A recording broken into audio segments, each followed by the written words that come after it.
মুনাফিকিন নমরুদ জাতি সকলে তার পিছনে লেগে গিয়েছিল, কথা কোন ঠিক কিনা? শেষ পর্যন্ত ইব্রাহিম আলাইহিস সালাতু ওয়াস সালাম নির্যাতনের শিকার হতে হতে অগ্নিকাণ্ড পর্যন্ত তিনি পৌঁছেছিলেন। হে মুসলমান, পয়গম্বর মুসা আলাইহিস সালাতু ওয়াস সালামের ইতিহাসের দিকে আপনি তাকায় দেখেন।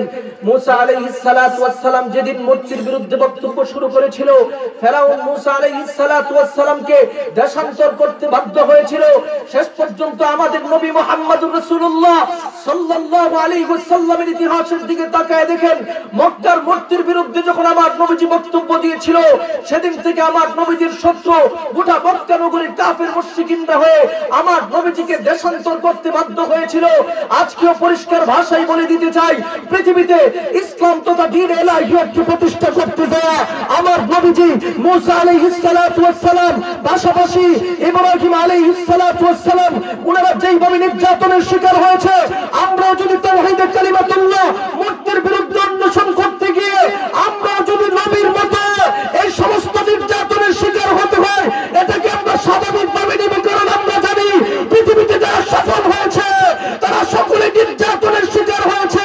সুতরাং আজকেও যদি কোন মুনাফিকিনরা মূর্তির বিরুদ্ধে আমরা কথা বলার কারণে আমাদের বিরুদ্ধে লেগে যায়, আমরা তাদেরকে বলবো মামলা দাও, জেলহাজতের সম্মুখীন করো, আমাদেরকে ফাঁসির মাঠ পর্যন্ত যদি সম্মুখীন করো, মূর্তির পক্ষে কথা বলাতে পারবে না। এখন মূর্তির বিরুদ্ধে কথা বলছি, চিরকাল পর্যন্ত বলবো, একটা মুহূর্তের জন্য মূর্তির পক্ষ অন্বেষণ করবো না, কথা কোন ঠিক কিনা?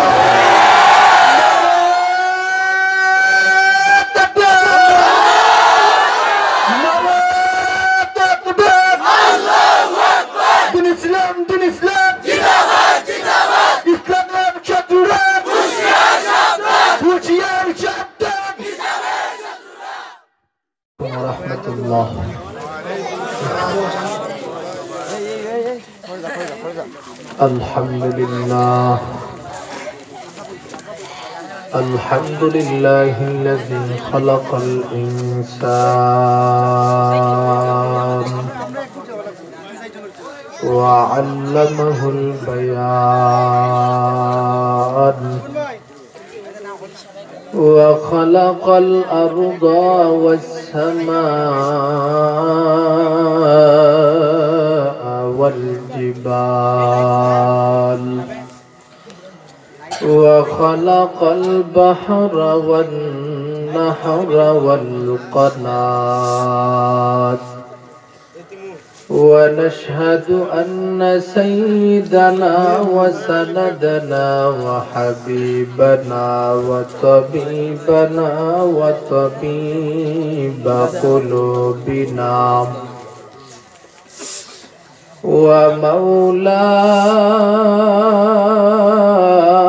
ومولانا محمدا عبده ورسوله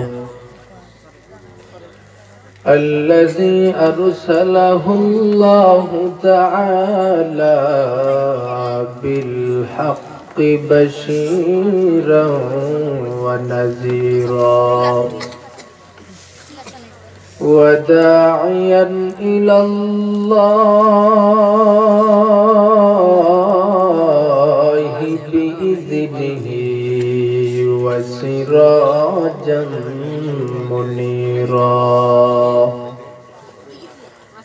أما بعد فأعوذ بالله من الشيطان الرجيم.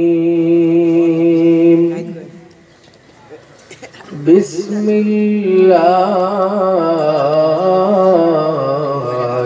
الرحمن الرحيم. يا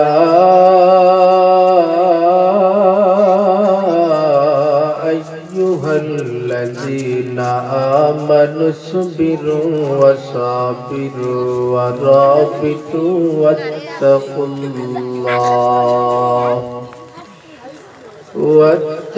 الله لعلكم تفلحون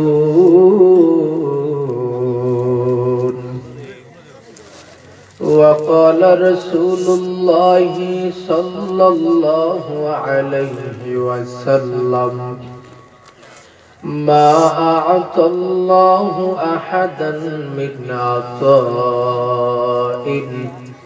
أوسع من الصبر صدق الله مولانا العظيم وصدق رسوله النبي الكريم ونحن على ذلك لمن الشاهدين والشاكرين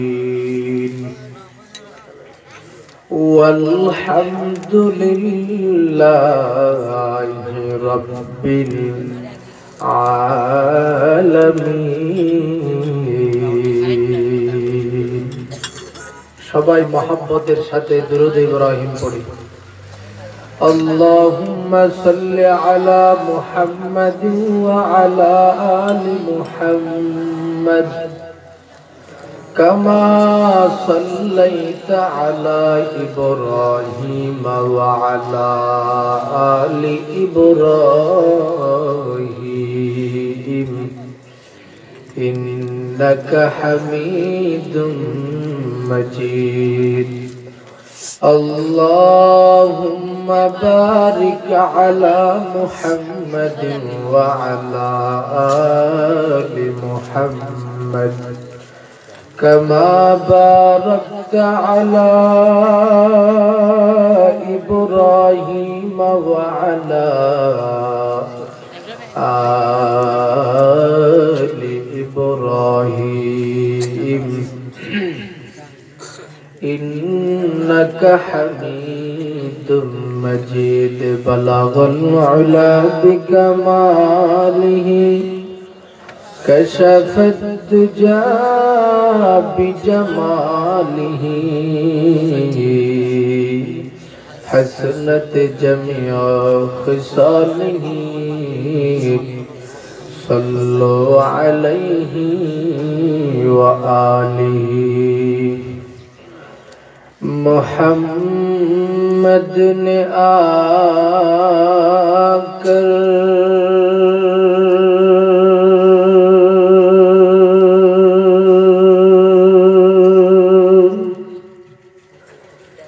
کفر کو مٹایا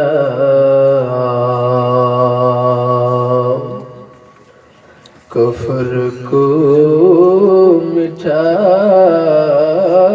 کر صداقت بتایا بلغ العلا بکمالہ كشف الدجى بجماله حسنت جميع خصاله صلوا عليه وآله لا إله إلا الله محبت لا إله لا إله إلا الله لا إله إلا الله لا إله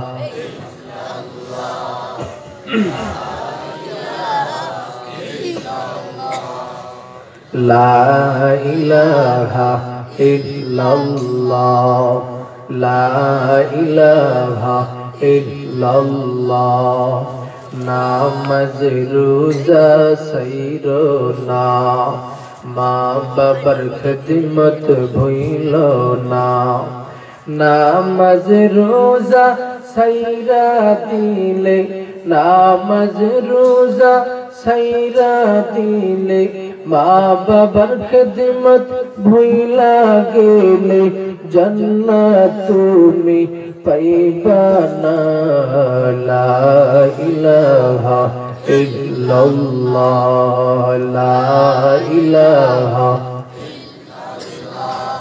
লা ইলাহা ইল্লাল্লাহ লা ইলাহা জিকির করছি ইব্রাহিম নবী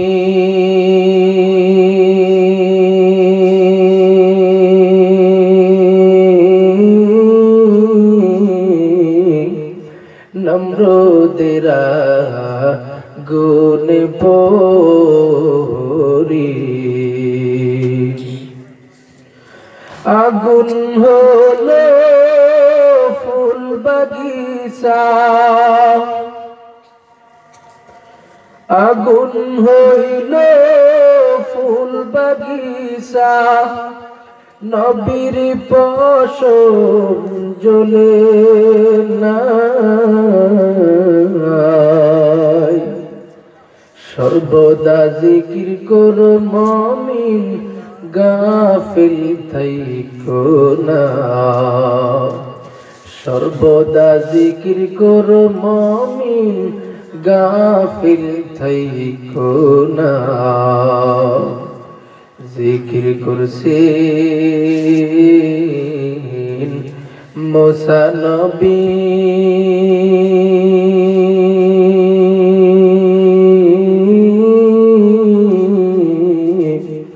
তোর পাহাড়ে গেছেন চলি খুদার নূরে পাহাড় জ্বলল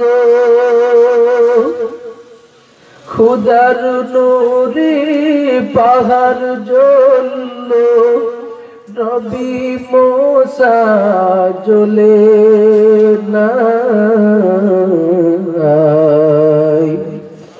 সর্বদা জিকির কর মুমিন গাফিল থাইকো না সর্বদা জিকির কর মুমিন গাফিল থাইকো না জিকির করছেন নবী ওয়ালি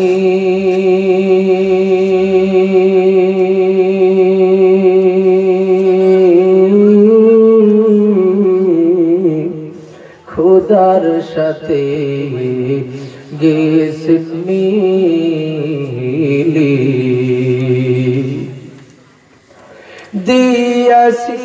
দিয়াছিলেন পর্দা খুলি দিয়াছিলেন পর্দা খুলি মাহবুদ রব্বানা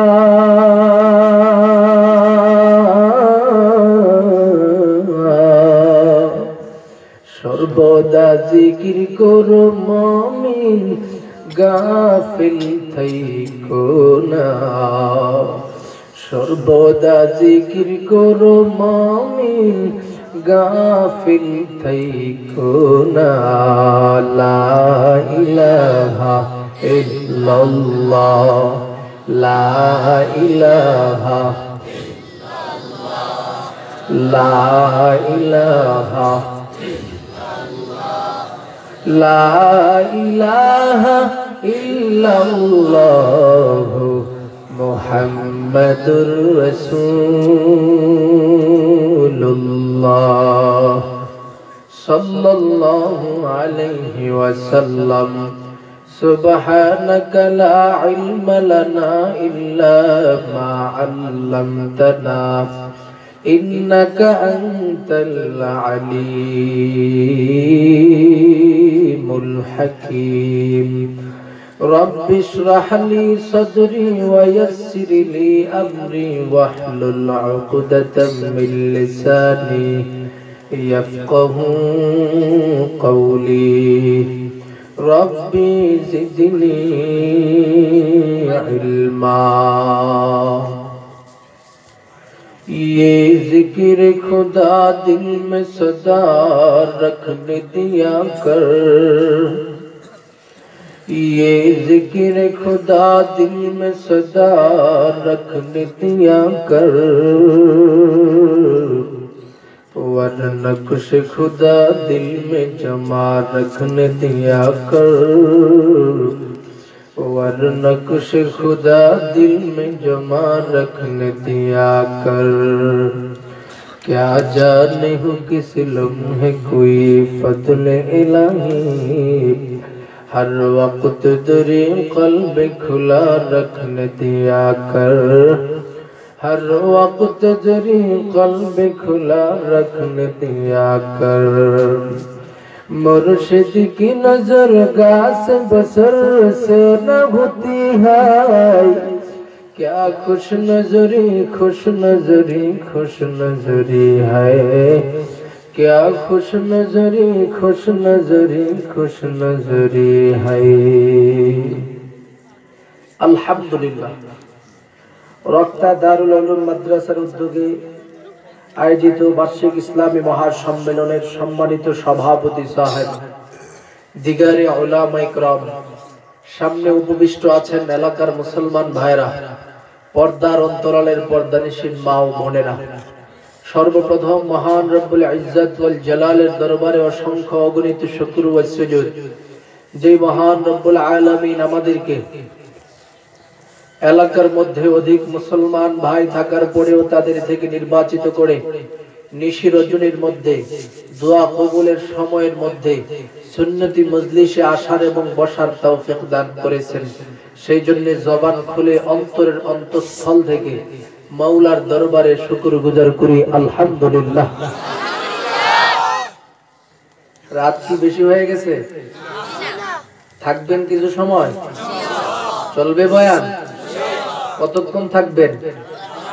মাশাআল্লাহ, সারা রাত থাকবেন? আমি আপনাদেরকে সারা রাত কষ্ট দিব না, কিছু সময় শুধুমাত্র দ্বীনের আলোচনা শোনানোর স্বার্থে আপনাদের সময় সমূহ নষ্ট করব। আশা করি এই সময়টা দ্বীনের জন্য যদি আপনারা ধারাবাহিকভাবে দিতে পারেন, ক্ষতি হবে না, সফলতার চাবি নিয়ে ময়দান থেকে যেতে পারবেন। রাজি আছেন ইনশাআল্লাহ? আমি আপনাদের সম্মুখে আল্লাহর কালাম থেকে 114টি সূরার 3 নম্বর সূরা সূরা আলে ইমরানের সর্বশেষ আয়াত তেলাওয়াত করেছি।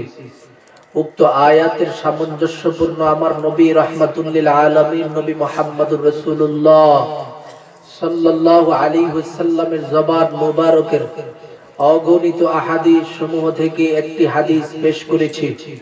সূরা এবং আয়াত এবং হাদিসকে সামনে রেখে কিছু সময় কথা বলবো। আল্লাহ পাক ইখলাসের সাথে আমলের নিয়তে আমাকে কথা বলার, আপনাদেরকে শ্রবণ করার তৌফিক দান করেন। সকলে বলেন আমিন। তেলাওয়াতকৃত আয়াতের ভিতরেই আল্লাহ পাক দুনিয়ার সব মানব জাতিদেরকে সফলতার রাস্তা বর্ণনা করতেছেন। আর পৃথিবীতে সমস্ত মানুষের দিলগতভাবে একটা আদত, সেটা হলো মানুষ সফলতার বাহিরে কখনো পা সামনের দিকে অগ্রসর করে না। কথা কোন ঠিক কিনা? ক্ষতি হবে সামনে গেলে যদি জানে কেউ, কখনো এই ক্ষতির দিকে কোনো মানুষ পা রাখে না। এটা মানব জাতির একটা আদত। আল্লাহ যেহেতু মানুষদেরকে সৃষ্টি করেছেন আর মানুষের দিলগত আদত যেহেতু আল্লাহ বুঝেন, এই জন্য আল্লাহ পাক আল্লাহর কালামের বিভিন্ন সূরার বিভিন্ন আয়াতে অধিকাংশ জায়গায় মানব জাতিদেরকে সফলতার পন্থা বর্ণনা করেছেন। কোন কোন আয়াতে বলেন এইভাবে চলো তুমি সফল হবে, ওইভাবে চলো তুমি সফল হবে, সেইভাবে চলো তুমি সফল হবে। আজকেও আমার তেলাওয়াতকৃত আয়াতের ভিতরে আল্লাহ পাক আমাদেরকে এই সফলতার কয়েকটা রাস্তা বর্ণনা করতেছেন। যে রাস্তাসমূহ বর্ণনা করতেছেন যদি আমরা গণনা করি দেখতে পাই, আল্লাহ পাক সব মানব জাতিদেরকে বলতেছেন, বান্দা তোমরা যদি অবশ্যই সফলতা অর্জন করতে চাও, তোমাদেরকে আমি আল্লাহর পক্ষ থেকে 4টা নির্দেশ প্রদান করতেছি। তোমার জীবনে যদি 4টা নির্দেশ প্রত্যেকটা জায়গায় জায়গায় প্রতিষ্ঠা করতে পারো, আমি আল্লাহ বলে দিলাম তোমার সামাজিক জীবন, তোমার রাষ্ট্রীয় জীবন, তোমার ফ্যামিলিগত জীবন, তোমার আখিরাতের জীবন জান্নাতি কাফেলার অন্তর্ভুক্ত হয়ে সফল হয়ে যাবে। সুবহানাল্লাহ। এজন্য তেলাওয়াতকৃত আয়াতে যে 4টা বিধান দেওয়া হয়েছে এগুলি শুনতে রাজি আছি তো ইনশাআল্লাহ? কারা কারা শুনে ময়দান থেকে দোয়া করে তারপর বাড়িতে যাবেন। আপনাদের হাতটুকু একটু আল্লাহকে দেখিয়ে দেন। নারে তাকবীর।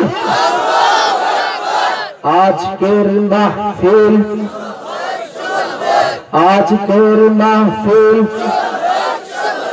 হাতটুকু নামায় ফেলেন। আল্লাহ আপনার বান্দাদের মধ্য থেকে যারা নিশিরজনীর মধ্যে আপনার কোরআনকে ভালোবেসে, নবীর হাদিসকে ভালোবেসে ময়দানের মধ্যে অবস্থান করবে, প্রত্যেকের দিলে এই ভালোবাসাটা যেহেতু তারা জীবিত করেছেন, তাদের দিল থেকে জান্নাতের জন্য আপনি নির্ধারিত করে দেন। সবাই বলেন আমিন। যে চারটা বিধান সফলতার ব্যাপারে আল্লাহ বর্ণনা করেছেন, এর মধ্যে প্রথম নাম্বার বিধান হলো, বান্দা তুমি ধৈর্যশীল মুমিনের গুণে গুণান্বিত হয়ে যাও। বাহ্যিক দিক থেকে আমরা যদি মানব জাতি পৃথিবীর ফায়সালার দিকে তাকাই, দেখতে পাই যে মানুষের মধ্যে ধৈর্য আছে সেই মানুষটা প্রত্যেকটি জায়গায় সফলতার সাথে কামিয়াব হয়ে যায়। কথা কোন ঠিক কিনা? ব্যক্তি যদি ব্যবসা করে ধৈর্যের সাথে, ব্যবসায়ী সফল। ব্যক্তি যদি ধৈর্যের সাথে চাকরি করে, চাকরি সফল। ব্যক্তি যদি ধৈর্যের সাথে যে কোনো প্রফেশন করুক না কেন, ব্যক্তির প্রত্যেকটা প্রফেশন সফল। কথা কোন ঠিক কিনা? এটা আমরা তাজের আবার দেখতে পাচ্ছি। আর এই জন্য আল্লাহ বলেন, তোমার প্রত্যেকটা জায়গায় যদি তুমি সফলভাবে জীবন পরিচালনা করতে চাও, আমি আল্লাহ বলে দিলাম তুমি ধৈর্যশীলের গুণে গুণান্বিত হয়ে যাও।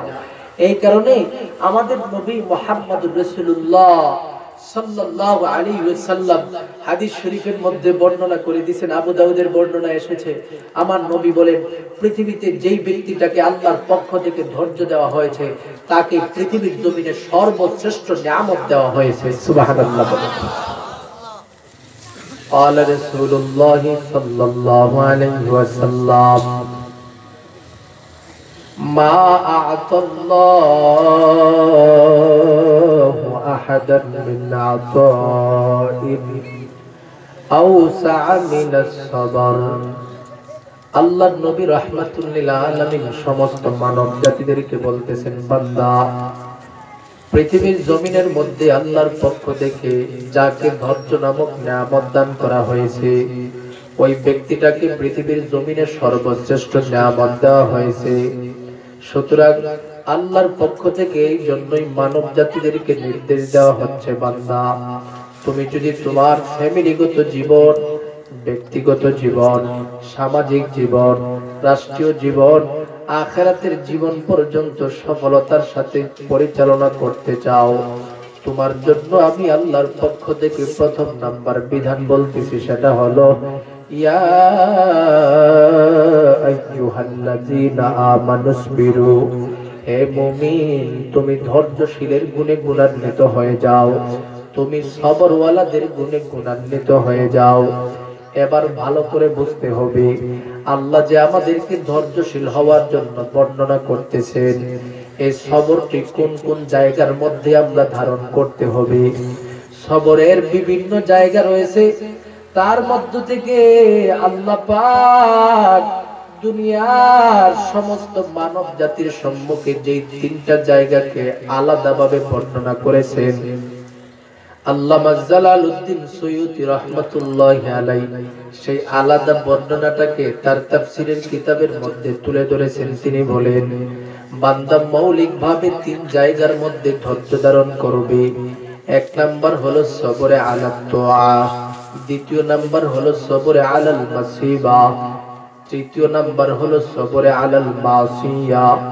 অর্থাৎ দুনিয়াতে বান্দা যেই জায়গা সমূহের মধ্যে ধৈর্যশীল হবে, তার মধ্যে প্রথম নাম্বার জায়গার নাম হলো ইবাদত। অর্থাৎ বান্দার যত প্রকারের ইবাদত তুমি করবা, ইবাদতের উপরে তুমি ধৈর্য ফিল করতে হবে। তুমি যখন নামাজের মধ্যে দাঁড়ায় যাইবা, নামাজের মধ্যে পরিপূর্ণভাবে ধৈর্য আনতে হবে। বান্দা তুমি যখন রোজা রাখবা, রোজার মধ্যে পরিপূর্ণ ধৈর্য প্রতিষ্ঠা করার চেষ্টা করবারে বান্দা। তুমি দুনিয়াতে যত ইবাদত করবা, প্রত্যেক ইবাদতে তুমি যদি ধৈর্য ধারণের সাথে কমপ্লিট করতে পারো, তোমার নামাজে যদি তুমি ধৈর্য ঢুকাও, তাহলে সেই নামাজটা সফল নামাজে পরিণত হয়ে যাবে। তোমার রোজার মধ্যে তুমি যদি ধৈর্য ঢোকাও, তোমার সেই রোজাটা সফলতার সাথে কবুল হয়ে যাবে। তোমার হজ্জে বাইতুল্লাহর মধ্যে তুমি যদি ধৈর্য ঢোকাও, তাহলে সেই হজ্জে বাইতুল্লাহটিও সফলতার সাথে কবুল হয়ে যাবে। অথচ আজকে দুনিয়ার জমিনের মানব জাতির ইতিহাসের দিকে তাকিয়ে দেখো, আজকে আমাদের ইবাদত মৌলিকভাবে ধৈর্য নামক যে নিয়ামতটা রয়েছে, সেই ধৈর্য নামক নিয়ামতটা আমাদের ইবাদতের মধ্যে রাখতে পারি নাই, যার কারণে আমাদের নামাজের মাধ্যমে আমরা গুনাহ থেকে বাঁচতে পারি না।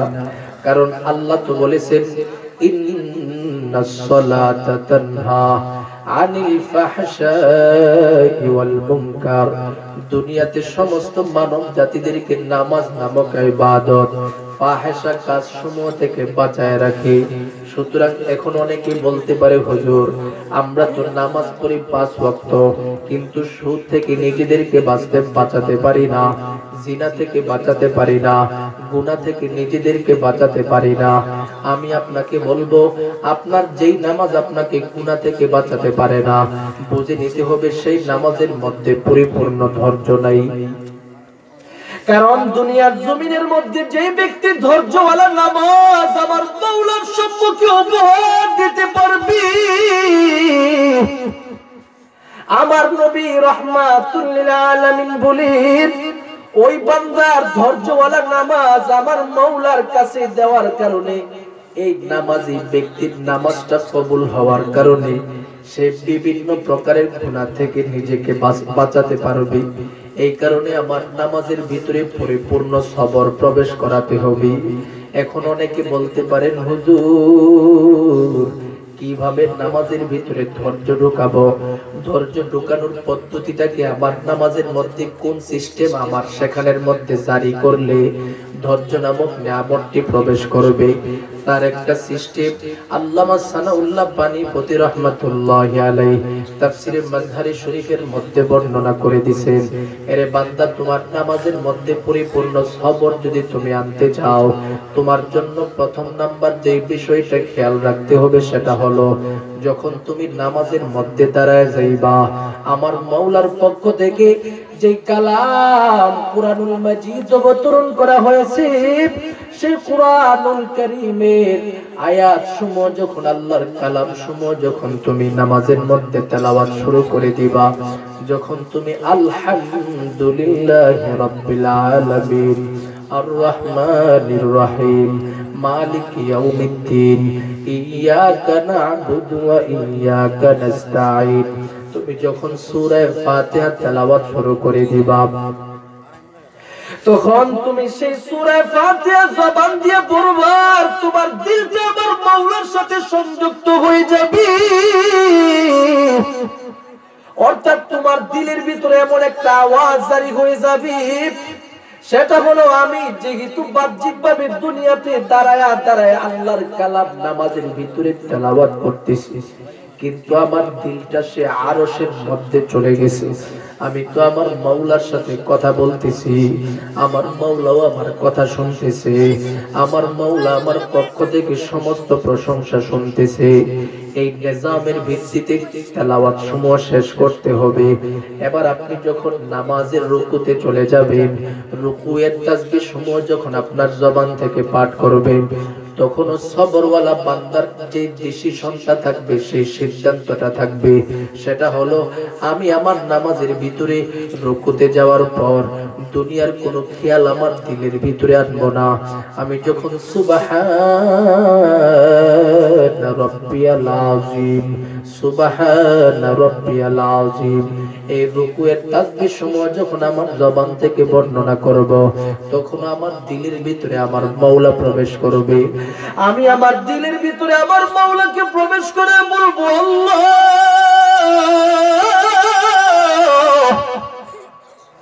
আপনার পবিত্রতা বর্ণনা ছাড়া দুনিয়াতে আর কোন জায়গা নাই।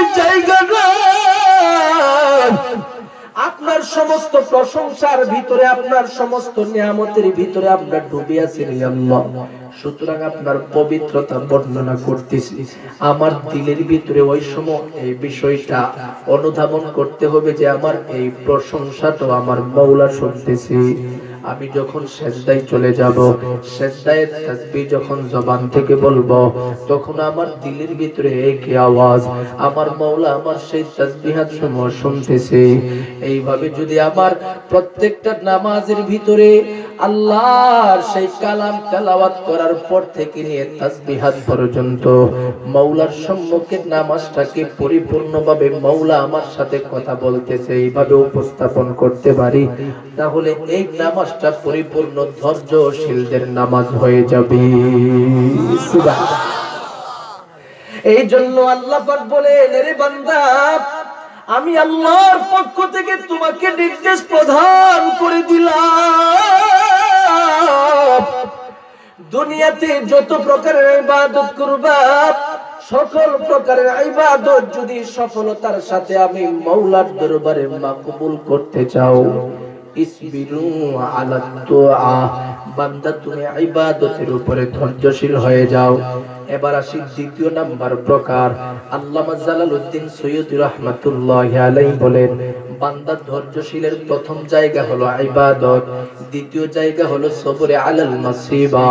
বান্দা দুনিয়াতে যত প্রকারের মুসিবত আগমন করবে, সকল প্রকারের মুসিবতের মধ্যে মুমিন বান্দা ধৈর্যশীল হবে। এবার বুঝতে হবে সেই মুসিবত সমূহ আমাদের জন্য কোন কোন জায়গা থেকে আসতে পারে, কত প্রকারের মুসিবত আগমন করতে পারে। দুনিয়াতে বিভিন্ন প্রকারের মুসিবত মানব জাতির জন্য আসিয়া থাকে, আর সেই ব্যাপারটা আল্লাহ তাআলা অপর আরেক আয়াতের মাধ্যমে ব্যাখ্যা করে দিয়েছেন। আল্লাহ পাক অপর আয়াতের মধ্যে বলতেছেন, দুনিয়াতে মানব জাতিদেরকে যত প্রকারের মুসিবত আমি আল্লাহ দেই, এই মুসিবত সমূহ একমাত্র পরীক্ষামূলক ভাবে আমি আল্লাহ তাআলা মানব জাতির সম্মুখে দান করে থাকি। সেটাই আল্লাহ তাআলা নিজে বলতেছেন, ওয়ালা নাবলুওয়ান্নাকুম বিশাইইম মিনাল খাউফি ওয়াল জু'i ওয়া নাকসিম মিনাল আমওয়ালি ওয়াল আনফুসি ওয়াস সামারাত وبشر الصابرين।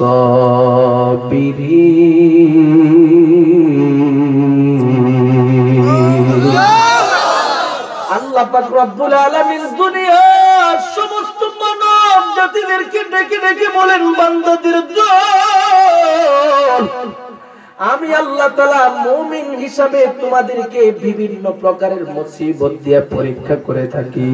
এর মধ্যে প্রথম নম্বরে যে মুসিবতটা দেই সেটার নাম হলো মিনাল খাউফি, ভয় ভীতি নামক মুসিবত দিয়ে আমি আল্লাহ তাআলা তোমাদেরকে পরীক্ষা করে থাকি। এবার ভালো করে বুঝতে হবে ভয় ভীতি নামক মুসিবত বলতে আল্লাহ তাআলা কি বোঝাইছেন। এই ব্যাপারে আল্লামা জালালউদ্দিন সৈয়দী রাহমাতুল্লাহি আলাইহি তিনি তার তাফসিরে জালালাইনের মধ্যে, আল্লামা সানাউল্লাহ পানিপতি রাহমাতুল্লাহি আলাইহি তিনি তার তাফসিরে মাজহারের মধ্যে, আল্লামা তাবারি রাহমাতুল্লাহি আলাইহি তিনি তার তাবারি শরীফের মধ্যে, আমি এই তিনটা তাফসিরের কিতাবের মধ্যে দেখেছি ওনারা লিখেছেন আল্লাহ যে এখানে খাউফুন শব্দ উল্লেখ করেছে মানে হলো বান্দা তোমাকে যে ভয় ভীতি দিয়ে আমি আল্লাহর পক্ষ থেকে পরীক্ষা করে থাকি, ওই ভয় ভীতি বলতে আমি আল্লাহ তাআলা দুনিয়ার মুমিনদের মধ্যে যে ভয় ভীতি সেটা নয়, আমি আল্লাহ তাআলা ভয় বলতে বোঝাইলাম খাউফুল আদুবি, বান্দা তোমাকে বিভিন্ন প্রকারের শত্রুর ভয় দিয়া আমি আল্লাহর পক্ষ থেকে পরীক্ষা করে থাকি। এর বান্দা বিভিন্ন প্রকারের শত্রু বলতে কি হতে পারে? আল্লাহ পাক অপর আয়াতের মধ্যে বলেন, দুনিয়াতে যত ঈমানওয়ালা বান্দা রয়েছে, যত মুসলমান সন্তান রয়েছে, তাদের শত্রু পৃথিবীর জমিনের মধ্যে অন্য কেউ হতে পারে না। তাদের শত্রু বলতে এক নাম্বার জাতি তো তারা যারা ইসলামের ছায়া তোলে, তাদের নামটাকে লিপিবদ্ধ করতে পারে নাই। তাদের ব্যাপারে আল্লামা সানাউল্লাহ পানিপতি রাহমাতুল্লাহি আলাইহি স্পষ্ট করে দিয়েছেন। তিনি বলেন, তারা হলো ইহুদি জাতি। অর্থাৎ আল্লাহ পাক ইহুদি নামক শত্রুর ভয়ভীতি দিয়ে মুসলমানদেরকে পরীক্ষা করে থাকেন। দ্বিতীয় নাম্বার হলো খ্রিস্টান জাতি, খ্রিস্টানদের মাধ্যমে মুসলমানদেরকে ভয়ভীতি দেখায় পরীক্ষা করেন। তৃতীয় নাম্বার হলো হিন্দু জাতি, চতুর্থ নাম্বার হলো বৌদ্ধ জাতি। সমষ্টিগত কথা হলো যত মুসলিম জাতি পৃথিবীর জমিনের মধ্যে রয়েছে, সমস্ত মুসলিম জাতি মুসলমান সন্তান যারা রয়েছে তাদের শত্রুতার মধ্যে লেগে থাকবে। মুসলমানরা ভালো থাকুক তারা কখনো চাইবে না, মুসলমানরা ভালোভাবে জীবন পরিচালনা করুক তারা কখনো চাইবে না। তার প্রধান উদাহরণ আপনারা ফিলিস্তিনের দিকে তাকায় দেখেন। ইসরায়েল জাতিদের কাছে ফিলিস্তিনের মুসলমানেরা নিরাপদ নয়। তার মৌলিক উদাহরণ আপনারা ভারতের দিকে তাকায় দেখেন। ভারতের হিন্দুত্ববাদী সরকারের কাছে মুসলমানেরা নিরাপদ নয়। আপনারা মায়ানমার বৌদ্ধ সরকারের দিকে তাকায় দেখেন, মায়ানমার বৌদ্ধদের কাছে মুসলমানেরা নিরাপদ নয়। তার উদাহরণ বুঝে নেন। এই জন্য আল্লাহ বলতেছে, এ মুসলমানের দলেরা, পৃথিবীতে যত অমুসলিম জাতি রয়েছে, ইহুদি রয়েছে, খ্রিস্টান রয়েছে, বৌদ্ধ জাতি রয়েছে, পাশাপাশি যত হিন্দু ধর্ম অবলম্বী রয়েছে, সবাই তোমাদের শত্রু। আমি আল্লাহ পরিষ্কার ভাষায় তোমাদেরকে বলে দিচ্ছি, তাদের পক্ষ থেকে কয়েকদিন পরে পরে তোমাদেরকে হুমকি দেওয়া হবে। এ মুসলমানেরা, ইসলাম থেকে খারেজ হয়ে যাও। ইসলামের সকল বিধান মানব জাতির সম্মুখে প্রচার করা যাবে না। গণতন্ত্রের ভিত্তিতে তোমার দেশ চালাও, খেলাফত প্রতিষ্ঠা করতে পারবে না।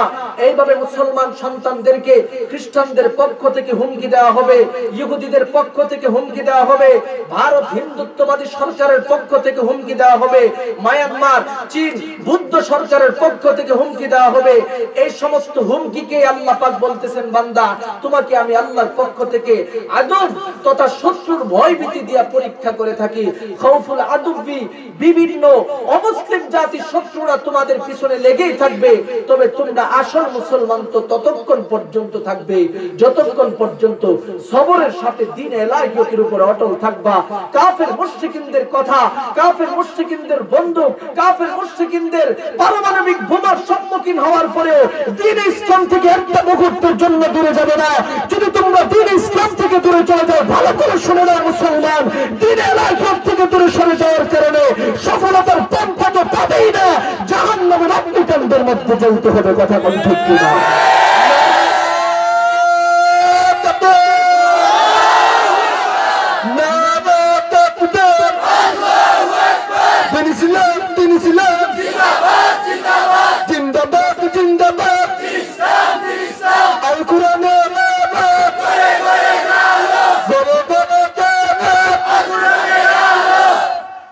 মুসলমান, আমরা সারা বাংলাদেশ ব্যাপী ঘুরে ঘুরে মানব জাতিদেরকে একটা বিষয় বুঝাইতে চাচ্ছি, সেটা হলো দ্বীন ইলাহিয়তের উপর আঘাত ধারাবাহিকভাবে আসতেই থাকবে। এটা নতুন নয়।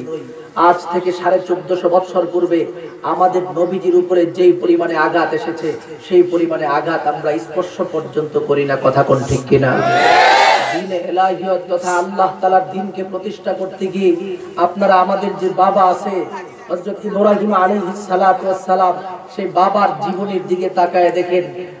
বাবা ইব্রাহিম আলাইহিস সালাতু ওয়াস সালাম তিনি যখন পৃথিবীতে আগমন করেছিলেন, আল্লাহর পক্ষ থেকে ঘোষণা, পৃথিবীতে কোনো মূর্তি থাকতে পারবে না।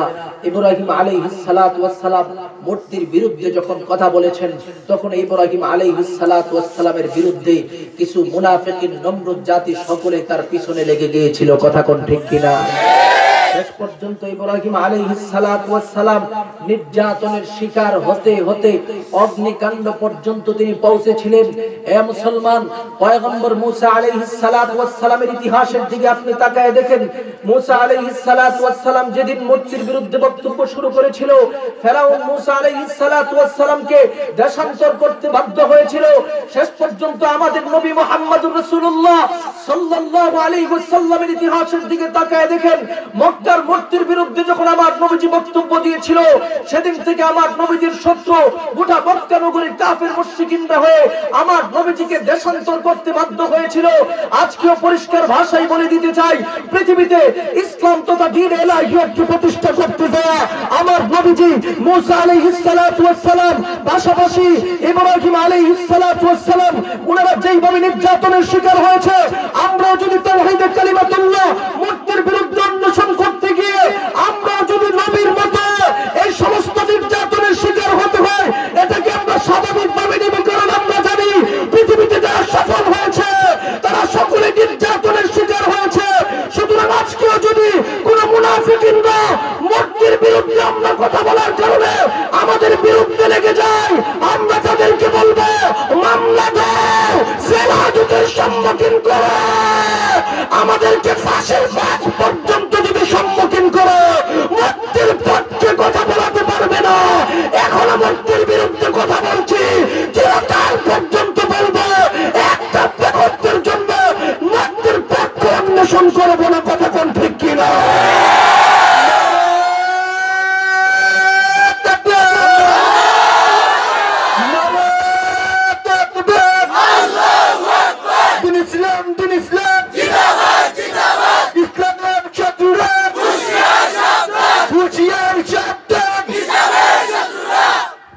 সুতরাং আজকে আপনারা বাংলাদেশের মানচিত্রের দিকে তাকায় দেখছেন, বর্তমান বাংলাদেশের মধ্যে উলামায়ে কেরামদের যেই বিধান, উলামায়ে কেরামদের যে নিদর্শন আমরা দেখতে পাচ্ছি, সেটা হলো আমার দেশের উলামায়ে কেরামরা হকের কথা বলতে গিয়ে বিভিন্ন মুনাফিকিনদের কাছ থেকে নির্যাতনের শিকার হচ্ছে। কথা কোন ঠিক কিনা?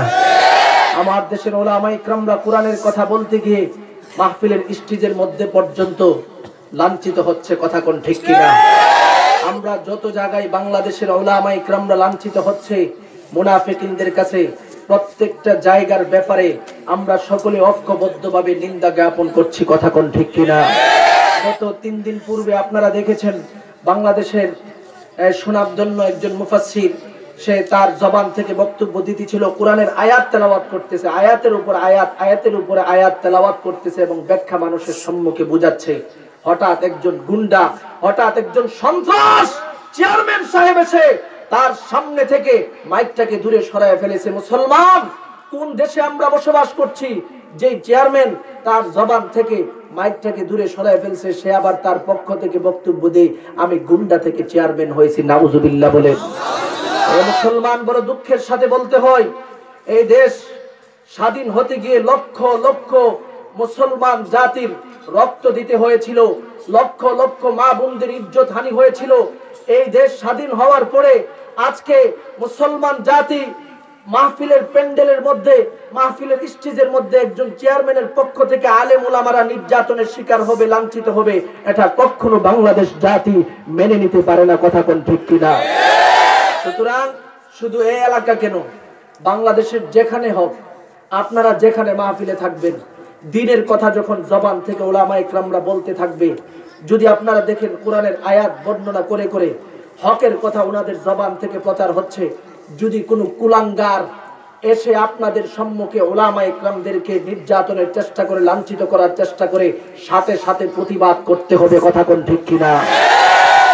এতে যদি কোরআনের পক্ষ অন্বেষণ করে যদি আমি সেই কুমিল্লার লাকসামের চেয়ারম্যানের গুন্ডা বাহিনীর পক্ষ থেকে নির্যাতনের শিকার হতেও হয়, এরপরে আমি কোরআন বলার পক্ষে সারাটি জীবন অন্বেষণ করব। কথা কোন ঠিক কিনা? এই জন্য বিষয়টা ভালো করে বুঝতে হবে। আল্লাহ তাআলা আমার তেলাওয়াতকৃত আয়াতের ভিতরে এই বর্ণনাটাই দিচ্ছে, বান্দা খাউফুল আদুবি, আমি আল্লাহ তোমাদেরকে শত্রুর ভয় দিয়ে পরীক্ষা করি। মানে পৃথিবীতে যত মুনাফিকিন শত্রু তোমাদের ইসলামের বিরুদ্ধে আচরণ করবে, তাদের ভয় দিয়ে পরীক্ষা করি। তোমরা যদি এই ভয় ভীতির সম্মুখীন হয়ে দ্বীনে ইলাহিয়ত থেকে দূরে সরে যাও, পরিষ্কার ভাবে ভালো করে বুঝে নাও, আমি আল্লাহর পক্ষ থেকে তোমরা সুসংবাদ প্রাপ্ত হতে পারবে না। তবে তোমরা যদি পরিষ্কার ভাবে সেই দ্বীনে ইলাহিয়তের উপরে ধৈর্যের সাথে, অ্যাক্টিভের সাথে অটল থাকতে পারো, আমি আল্লাহর কাছে সফলতা আছে না নাই? আর জোরে বলেন। এজন্য আল্লাহ তেলাওয়াতকৃত আয়াতে বলতেছে, এই ইকু মারো, ইকু ইকু বন্ধ করে কেন? আল্লাহ পাক রব্বুল আলামিন তেলাওয়াতকৃত আয়াতের ভিতরে বলতেছেন, এ বান্দা, দুনিয়ার জমিনে আমি আল্লাহর পক্ষ থেকে বিভিন্ন প্রকারের মুসিবত দিয়ে পরীক্ষা করি।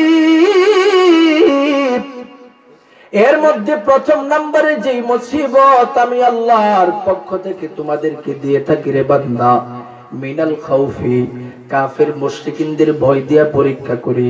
তোমরা কি তাদের ভয়ে কোরআনের বিরুদ্ধে আচরণ করো কিনা? তোমরা কি তাদের ভয়ে কোরআনের পক্ষ থেকে নিজেদেরকে দূরে সরে ফেলাও কিনা? যদি তোমরা পরিপূর্ণভাবে তাদেরকে ভয় না পাইয়া দ্বীনের উপরে সাহাবীওয়ালা জিন্দেগি অন্বেষণ করে জীবনটাকে পরিচালনা করতে পারো, আমি আল্লাহর পক্ষ থেকে তোমাদের জন্য সুসংবাদ রয়েছে। এবার দ্বিতীয় নম্বরের মুসিবতের ব্যাপারে আল্লাহ তাআলা বলেন, মিনাল খাউফি ওয়াল জু'i, বান্দা তোমাদেরকে আমি আল্লাহর পক্ষ থেকে আরেকটা মুসিবত দিয়ে পরীক্ষা করি। সেটার নাম হলো জু নামক মুসিবত, মানে হলো ক্ষুধার যন্ত্রণা নামক মুসিবত দিয়ে পরীক্ষা করি। ক্ষুধার যন্ত্রণা মানে কি? তোমার ফ্যামিলির মধ্যে অভাব অনটন দিয়া পরীক্ষা করি, তোমার সমাজের মধ্যে অভাব অনটন দিয়া পরীক্ষা করি, তোমার রাষ্ট্রের মধ্যে অভাব অনটন তথা দুর্ভিক্ষ দিয়া পরীক্ষা করি। এই সমস্ত পরীক্ষার সম্মুখীন হওয়ার পর তুমি যদি দ্বীনে ইলাহিয়তের উপরে কঠোরভাবে থাকতে পারো রে বান্দা, তোমাকে আমি আল্লাহ অভাব অনটন দিয়া পরীক্ষা করি। সেটা হলো, এ বান্দা, তোমাকে অভাব দিয়া পরীক্ষা করি, তুমি কি তোমার নামটাকে সুদখোরদের কাতারে লিপিবদ্ধ করে ফেলো কিনা? তোমাকে অভাব দিয়া পরীক্ষা করি, তুমি কি ঘুষ খাওয়া শুরু করে দাও কিনা? তোমাকে অভাব অনটন দিয়া পরীক্ষা করি বান্দা, তুমি কি অভাবের কারণে তোমার ফ্যামিলি থেকে বের হয়ে সন্ত্রাসী শুরু করে দাও কিনা? তুমি কি অভাবের কারণে মানুষ খুন করো কিনা? তুমি কি অভাবের কারণে টেন্ডারবাজি করো কিনা? তুমি কি অভাবের কারণে দুর্নীতি করো কিনা? আমি আল্লাহ তাআলা শুধুমাত্র এই পরীক্ষাটা নিয়ে থাকি রে বান্দা। এরে বান্দা, তোমার ঈমান যেমন বড়, আমার পরীক্ষাটাও হবে তেমন বড়। তুমি মনে করিও না তোমাকে শুধুমাত্র একা আমি আল্লাহর পক্ষ থেকে বিভিন্ন প্রকারের মুসিবত দিয়ে পরীক্ষা নিতেছি রে বান্দা, বরং আমি আল্লাহ পৃথিবীর জমিনে যত ঈমানওয়ালারা আগমন করেছে সবাইকে আলাদা আলাদা ভাবে পরীক্ষা নিয়েছি। পয়গম্বর আদম নবী থেকে নিয়ে আমাদের নবী পর্যন্ত যত নবীগণ পৃথিবীতে আগমন করেছে, অধিকাংশ নবীগণকে আল্লাহ তাআলা অভাব অনটন নামক মুসিবত দিয়ে পরীক্ষা নিয়েছে। ইব্রাহিম নবীকে নিয়েছে, মূসা নবীকে নিয়েছে, ঈসা নবীকে নিয়েছে, এমনকি আমাদের নবী রাহমাতুল লিল আলামিন মুহাম্মদুর রাসূলুল্লাহ সাল্লাল্লাহু আলাইহি ওয়াসাল্লামকে পরীক্ষা নিয়েছে। কেমন পরীক্ষা নিয়েছে? ইতিহাসের মাধ্যমে প্রমাণ হয়, বিভিন্ন আহাদিসের মাধ্যমে প্রমাণিত হয়। আবার নবীজি রাহমাতুল লিল আলামিন এমন অভাবের সম্মুখীন হয়েছিলেন, কোন সময় 3 দিন পর্যন্ত খাবার পাই নাই, কোন সময় 4 দিন পর্যন্ত খাবার পাই নাই, কোন সময় আমার নবী 7 দিন পর্যন্ত খাবার পাই নাই। এমনকি আমার নবীর আওলাদের ইতিহাসের দিকে তাকাও রে আল্লাহর গোলাম, নবীর আওলাদগণ তাদের জীবনটাকে এইভাবেই পরিচালনা করেছেন। তার একটা এক্সাম্পল যদি আপনাদের সম্মুখে আমার পক্ষ থেকে উপস্থাপন করে বুঝে আসবে রে মুসলমান, সংক্ষিপ্ত ভাবে শুধুমাত্র বলবো।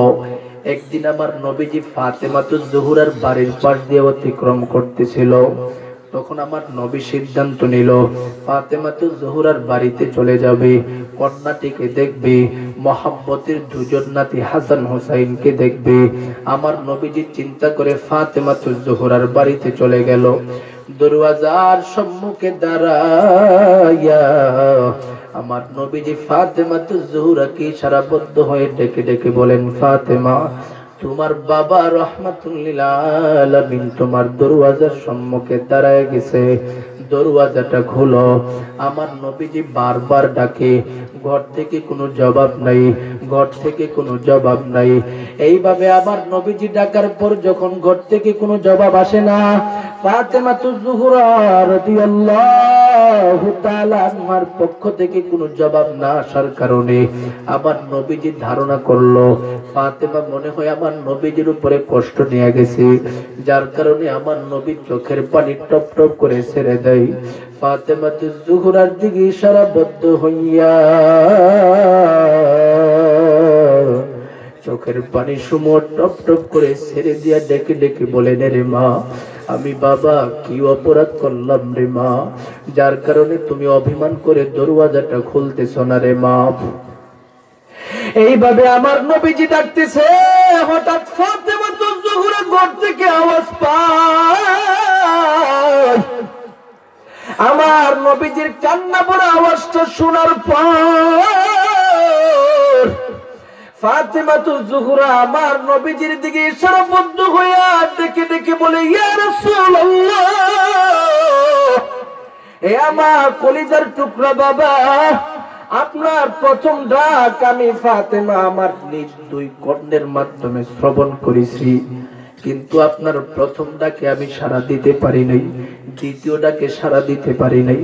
আমি ধারণা করতেছি আমি যদি সাড়া দেই দরওয়াজা খুলতে হবে, দরওয়াজা খুললে আপনি আগমন করবেন।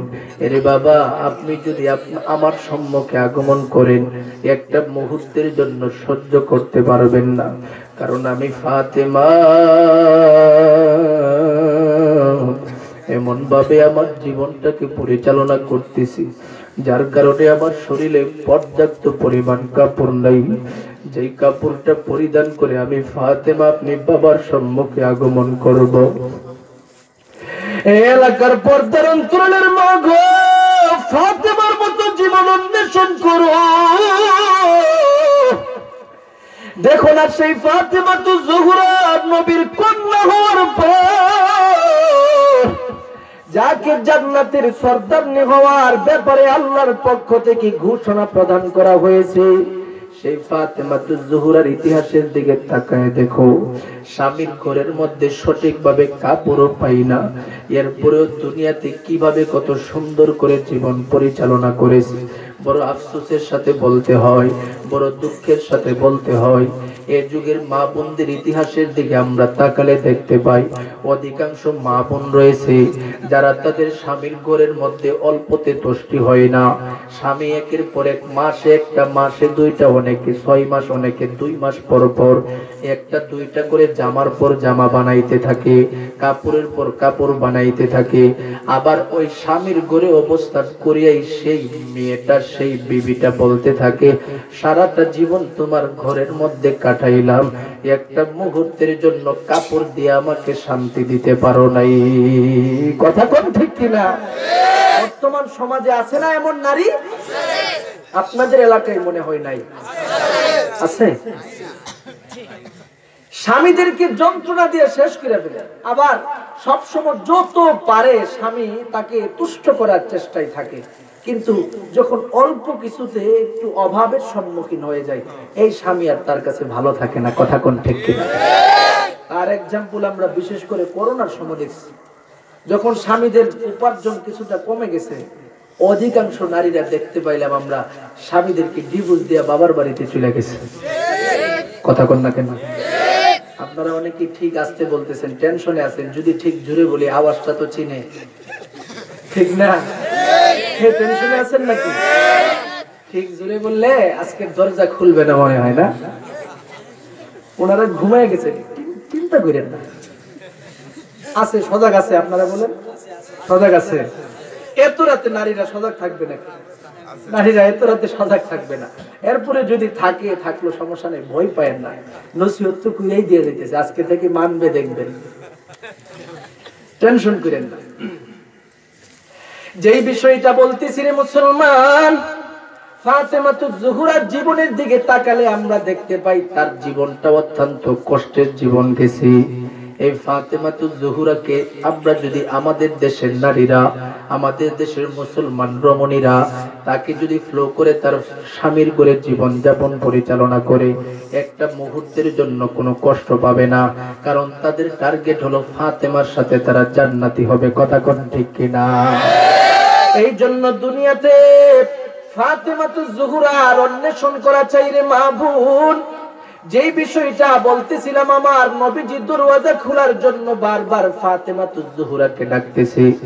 এবার ফাতেমাতুজ জোহরা দরওয়াজা খুলবে, আমার নবী বলেন, ফাতেমা পর্যাপ্ত পরিমাণ কাপড় নাই, কি হলো? আমি বাবার কাছে তো একটা চাদর আছে, সেই চাদরটা দিয়া তোমাকে কাপড়ের ব্যবস্থা করে দিচ্ছি। চাদরটা দেওয়া হলো, অতঃপর চাদরের মাধ্যমে পর্যাপ্ত পরিমাণ কাপড়ের অভাব মিটায় নিল।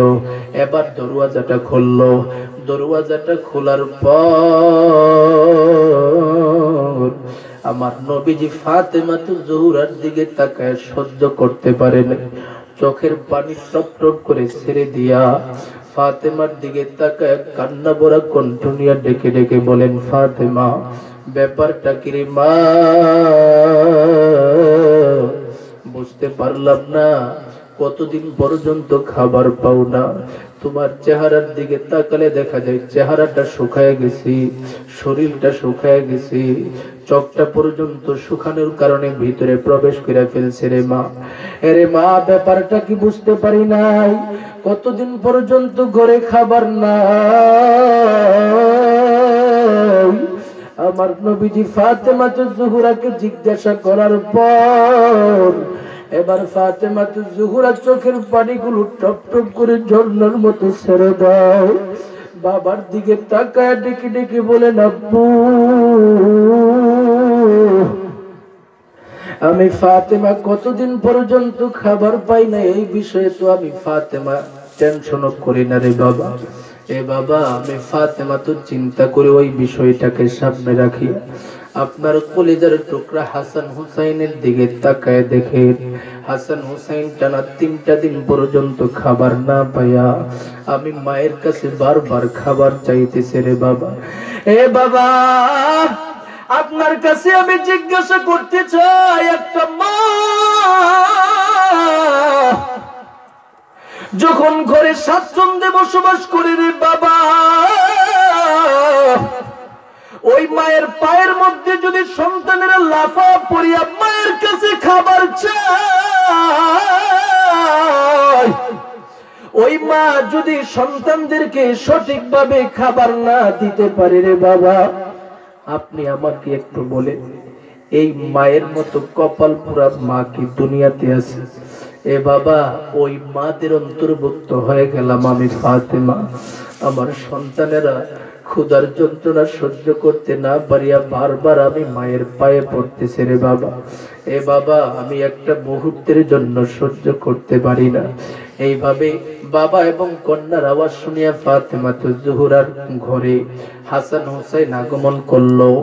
এবার হাসান হুসাইন নানার দিকে তাকায়া বড় একদিকে আনন্দ চিত্তে অপর দিকে চোখের পানি ছাড়ে, বারবার বলেন, নানা আজকে আপনি আমাদের বাড়িতে আগমন করেছেন, আমাদের মতো সৌভাগ্যবান কেউ নাই। এ নানা, আজকে মনের কিছু কথা আপনার কাছে খুলে বলবো। আমার নবীজি হাসান হুসাইনের দিকে তাকায় চোখের পানি রাখতে পারেন, তাকায় দেখে হাসান হুসাইনও শুকায় গেল। কি ব্যাপার, কতদিন পর্যন্ত খাবার পাবো না? হাসান হুসাইন আমার নবীর দিকে তাকায়া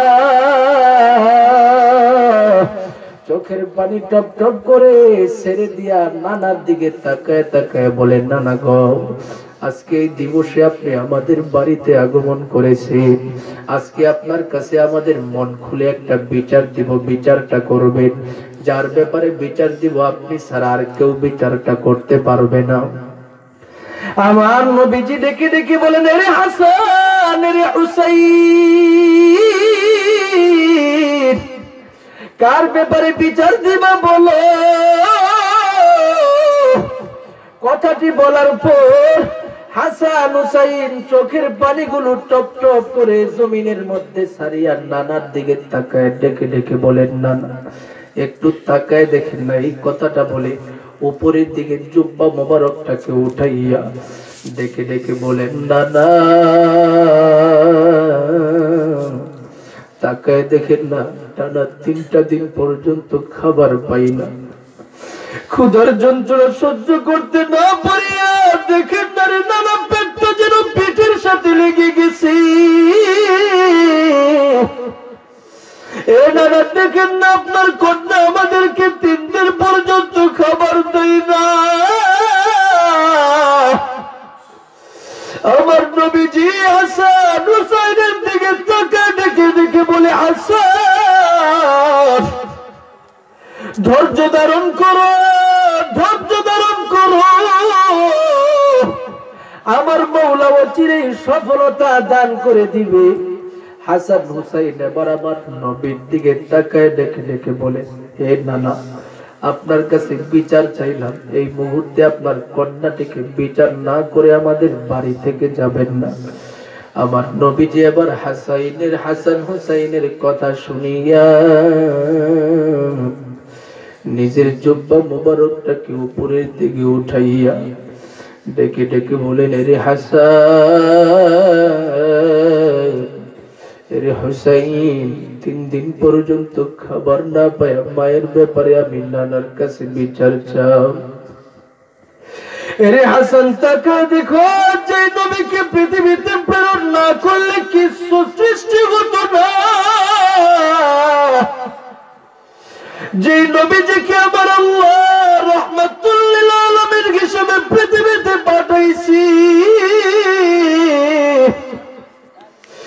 সেই নানার পেটের দিকে তাকায় দেখো 7টা দিন পর্যন্ত খাবার না পাইয়া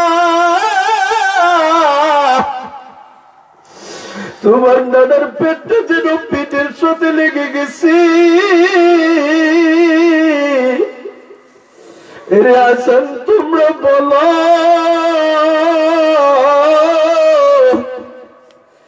ক্ষুধার যন্ত্রণা সহ্য করতে না পারি মায়ের ব্যাপারে তো তোমরা নানার কাছে বিচার দিছ, এখন তোমরা বলো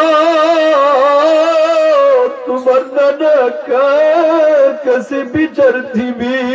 আল্লাহু আকবার বল, আর জোরে বলেন আল্লাহু আকবার। খুদার জ্বালাই নবীজি মোর বেঁধেছিলেন পেটে পাথর, কাতর হয়ে মাঝে মাঝে পড়ে যেতেন জমিনে, নবী বিনে কে তোরাবে ফুলসিরাত মিজানে, নবী বিনে কে তোরাবে ফুলসিরাত মিজানে। সবাই বলেন, নবী বিনে কে তোরাবে। চলো চলো মুমিন চলো, চলো নবীর সন্ধানে, নবী বিনে কে তোরাবে ফুলসিরাত মিজানে, নবী বিনে কে তোরাবে। এমনে তুমি নবী আমার,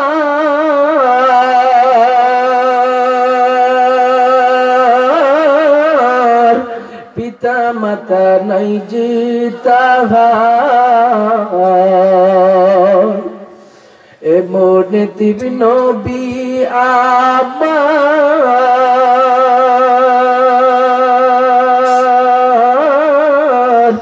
পিতা মাতা নাই যে তাহার, তারপরেও কত মারা মারলো তাকে দুশ্মনে, নবী বিনে কে তোরাবে ফুলসিরাত মিজানে, নবী বিনে কে তোরাবে ফুলসিরাত মিজানে, নবী বিনে কে তোরাবে।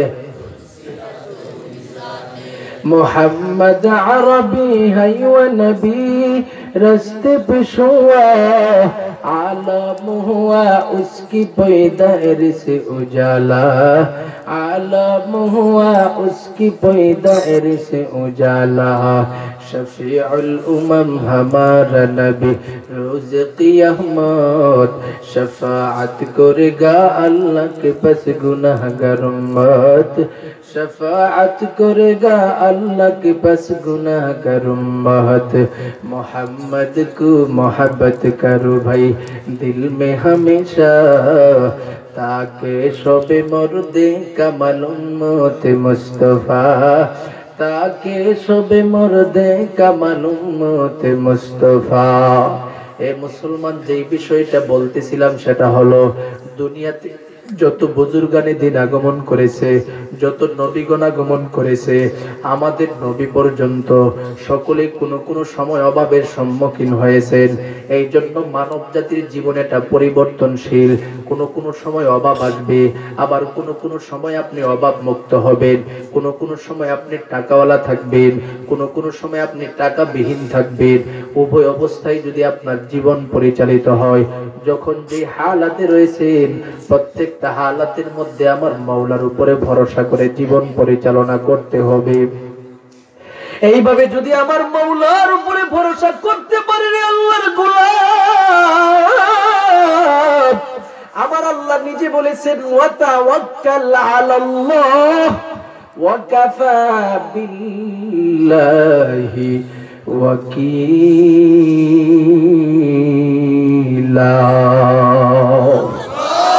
আল্লাহ পাক রব্বুল আলামিন বলেন, এ বান্দাদের দল ভালো করে শুনে নাও, ভালো করে শুনে নাও, আমি আল্লাহর উপরে যে হালাতে থাকো, যে অবস্থায় থাকো ভরসা করবা। তুমি যদি অভাব অনটনের সম্মুখীন থাকো তখন আমি আল্লাহর উপরে ভরসা করবা। তুমি যদি টাকাওয়ালাও থাকো তখন আমি আল্লাহর উপরে ভরসা করবা। অভাব অনটন আমি আল্লাহর পক্ষ থেকে তোমাদেরকে দেই। বিশাইইম মিনাল খাউফি ওয়াল জুই, তথা অভাব অনটন আমি আল্লাহর পক্ষ থেকে দেই পরীক্ষা করার জন্য তোমরা কি আসলে ঈমানের উপরে অটল থাকো কিনা। শুধু তার মধ্যেই সীমাবদ্ধ নয়, তৃতীয় নম্বরে আমি আল্লাহ তাআলা পরীক্ষা করে থাকি ওয়া নাকসিম মিনাল আমওয়াল, বান্দা তোমার সম্পদের মধ্যে নকশান দেওয়ার মাধ্যমে পরীক্ষা করি। সম্পদের সমস্যা হয়ে যায়, সম্পদের মধ্যে পোকামাকড় ধরে ফেলে, সম্পদ ক্ষতিগ্রস্ত হয়ে যায়, এটা আমি মাওলার পক্ষ থেকে একটা পরীক্ষা। চতুর্থ নাম্বার হলো ওয়াল আনফুসি, বান্দা তোমাকে অসুস্থতা দিয়ে আমি আল্লাহর পক্ষ থেকে পরীক্ষা করে থাকি। তোমাকে করোনা ভাইরাস দিয়ে পরীক্ষা করে থাকি, তোমাকে টিউমার দিয়ে পরীক্ষা করে থাকি, তোমাকে ক্যান্সার দিয়ে পরীক্ষা করে থাকি। আমি আল্লাহর উপরে তুমি পরিপূর্ণ ভরসা রাখো কিনা, জীবনটাকে ভরসার ভিত্তিতে পরিচালনা করো কিনা। পঞ্চম নাম্বার হলো ওয়াল আনফুসি ওয়াস সামারাত, বান্দা তোমাকে ফল ফলাদি যে রয়েছে, তোমার যে ইন্ডাস্ট্রি রয়েছে, তোমার যে বিভিন্ন ব্যবসা বাণিজ্য রয়েছে, তোমার যে বাগান রয়েছে, তোমার যে বিভিন্ন ফসলাদি রয়েছে, এইগুলোর মধ্যে বিভিন্ন প্রকারের নোকসান দেয়া পরীক্ষা করে থাকি। পরীক্ষা করে আমি আল্লাহ তাআলা বুঝতে চাই তোমরা কি পরিপূর্ণভাবে আমি আল্লাহর উপরে ভরসা করো কিনা। এইভাবে সমষ্টিগত পাঁচটা বিষয় নামক পাঁচটা বিষয় তোমাদের সম্মুখীন করার পরে আমি আল্লাহ তাআলা পরীক্ষা নিয়া বুঝতে পারি তোমরা যদি এই পাঁচ প্রকারের মুসিবতের উপরে তোমরা ধৈর্যের সাথে জীবন পরিচালনা করতে পারো, আমি আল্লাহ বলে দিলাম ওয়া বাশশিরিস সাবিরিন।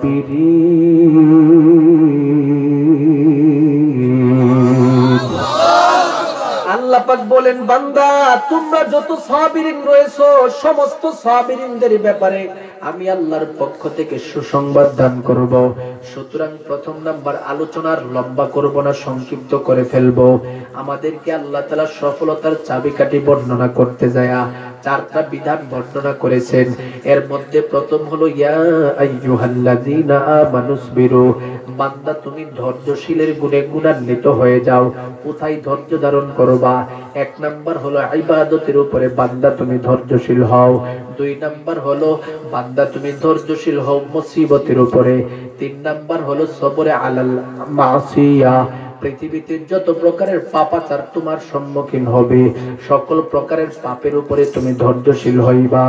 যুবক সন্তান তোমার সম্মুখে জিনার সুযোগ এসে গেছে, যুবক তুমি পরিপূর্ণভাবে নিজেকে ধৈর্যের সাথে সেই সমস্ত জিনা থেকে বাঁচায় রাখবা। তোমার হাতের জিনা করার সুযোগ রয়েছে, সেই জিনা থেকে নিজেকে ধৈর্যের মাধ্যমে বাঁচায় রাখবা। এর যুবক তুমি মোবাইলের মাধ্যমে বিভিন্ন গুনাহ করে থাকো, এই সমস্ত গুনাহ থেকে নিজেকে ধৈর্যের মাধ্যমে বাঁচায় রাখবা। পর্নোগ্রাফি দেখা থেকে নিজেকে বাঁচায় রাখবা। এইভাবে জীবন পরিচালনা করবা। অর্থাৎ সমষ্টিগত কথা হলো যত প্রকারের সমস্যা আছে আছে সকল প্রকারের সমস্যা, যত প্রকারের গুনাহ আছে সকল প্রকারের গুনাহ, এই সবগুলোর উপরে বান্দা যদি ধৈর্যের সাথে জীবন পরিচালনা করতে পারে, আল্লাহ বলেন তোমাদের জন্য সুসংবাদ। কেমন সুসংবাদ? সুসংবাদটা কি হতে পারে? আল্লাহ অপর আয়াতে